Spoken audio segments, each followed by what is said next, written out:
Nothing can be more frustrating than when you go to sit and watch one of your favorite programs on Showtime and you run into issues streaming it.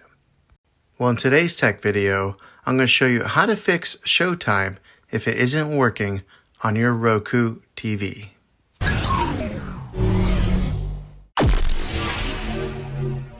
I'm going to show you a few really simple ways to try and solve your problem and get it back up and running again. Now the first one, it's the easiest one to try, and that is to unplug your TV from the wall outlet and wait 60 seconds. Now don't be impatient here, wait the whole 60 seconds, then plug it back in. This is very different from turning your TV on and off with your remote control.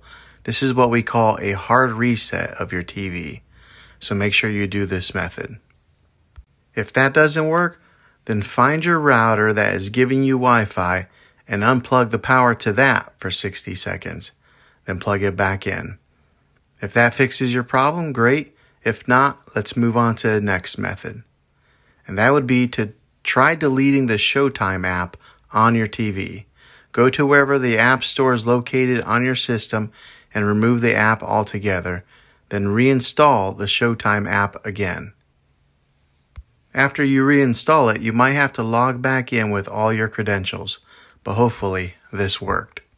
If this doesn't work, then I would recommend buying an affordable Roku stick or Amazon Fire Stick and plug that into your TV and use it as your main streaming player. You'll be able to access Showtime that way.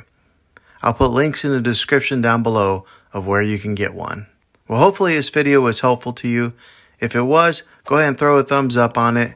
Go ahead and subscribe to my channel. I make tech videos all the time, and I would love to have you back in the next one. Take care.